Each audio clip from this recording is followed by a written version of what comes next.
যে দলের আমরা নির্বাচিত সাংসদ ছিলাম বিগত ৫-৭ বছর আমরা অদ্ভুতভাবে দেখেছি যে জনসাধারণের উপরে একটা প্রচ্ছন্ন হুমকি এবং লুটতরাজ চলতো।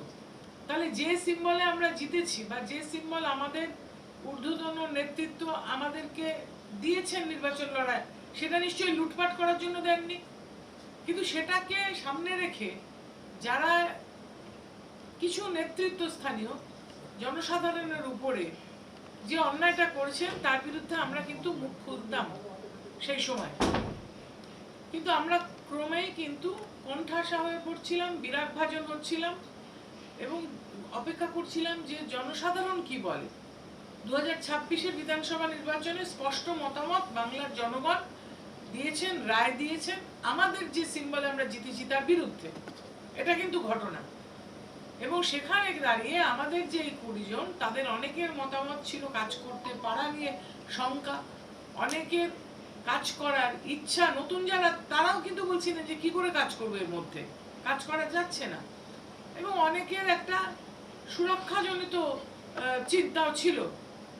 তো সবকিছু মিলিয়ে আমরা তখন সিদ্ধান্ত নিয়ে এই দলটাতে এসেছি। আমরা কাজ করতে চাই, বাংলার উন্নয়নের স্বার্থে কাজ করতে চাই।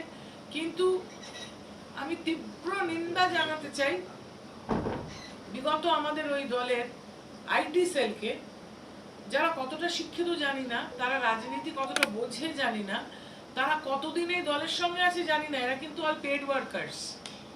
আইটি সেলের বেশিরভাগই পেড ওয়ার্কার্স এবং আমাদেরকে গালিগালাজ করছে। এটার আমি প্রথম কথা তীব্র নিন্দা জানাচ্ছি। এবং আমরাও কিন্তু এই আইটি সেলের যারা যারা দিচ্ছে, অনেকে কিন্তু স্ট্রেটওয়ে আইটি সেল বলে দিচ্ছে, অনেকে কিন্তু তার বাইরের থেকে দিচ্ছে আইটি সেল না বলে। কিন্তু জানেন ইতিমধ্যে কিন্তু ধরপাকড় কিছু হয়েছে। এবং অন্যায় করলে এই যে আনসোশ্যাল মিডিয়া, আমি বলবো নট সোশ্যাল মিডিয়া, এত অসভ্যের মতন কমেন্টস আসছে আমাদের প্রতি, আমরা কিন্তু এর বিরুদ্ধে ব্যবস্থা নেব। আমরা বাংলার উন্নয়নের স্বার্থে কাজ করব। আমাদের সাংসদ তহবিলের অর্থের যেটুকু কাজ আমাদের সম্ভব ততটুকু তো আমরা করছি। আগে চেষ্টা করেছি, সবটা পারিনি, এখন করব। এবং আমরা সরকারিভাবে, ধরুন এই কেন্দ্রীয় সরকার এবং রাজ্যের সরকার একই রাজনৈতিক দলের, সুতরাং সকলের সহযোগিতা আমাদের লাগবে যাতে করে আমরা বাংলায় মানুষের স্বার্থে, উন্নয়নের স্বার্থে আমরা কাজ করতে পারি। এটাই হচ্ছে আমাদের মূল লক্ষ্য। দিদি, আপনারা সাংসদ, আপনাদের বিরুদ্ধে শুধুমাত্র সোশ্যাল মিডিয়া নয়, আমরা দেখছি যে তৃণমূলের যারা নেতা রয়েছেন, মমতাপন্থী তৃণমূলের, বিভিন্ন সময় আপনাদের বিরুদ্ধে এমন কিছু মন্তব্যও করছেন যেটা নিয়ে আপনি বলছেন। সেক্ষেত্রে আপনাদের একটা নির্দিষ্ট প্রিভিলেজ রয়েছে, আপনারা সেই বা আইনি পথে কোনো রকম পদক্ষেপ কি আপনারা নেবেন? আমি ইতিমধ্যেই একজন সাংসদ, আমি আর এখানে নাম করে তাকে বিরাট নেতা বানাতে চাইছি না, কুরুচিকর মন্তব্য বিশেষভাবে মহিলাদের প্রতি তিনি বারংবার করে থাকেন, তার বিরুদ্ধে স্পিকারকে আমি দুবার নালিশ জানিয়েছি। আশা করব যে এই বাদল অধিবেশনে তার একটা কোনো সুরাহা হবে এবং তার বিরুদ্ধে শাস্তিমূলক ব্যবস্থার দাবি জানিয়েছি। যদি সেটা না হয় পরবর্তী পদক্ষেপ কী হবে আপনারা জানতে পারবেন, কিন্তু আমি চুপ করে থাকবো না।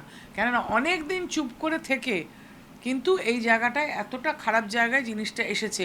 আমরা যেখানে সমাজে নারী নিরাপত্তা, নারী সুরক্ষা, নারী শিক্ষা এই নিয়ে বলি বা লড়াই করি, সেখানে যদি সংসদ ভবনের ভিতরে বা নির্বাচিত জনপ্রতিনিধিদের এই কুরুচিকর শব্দ শুনতে হয়, তার চেয়ে লজ্জাজনক আর কিছু হবে না। কিন্তু এর বিরুদ্ধে ব্যবস্থা নেওয়ার দাবি আমরা জানাবো।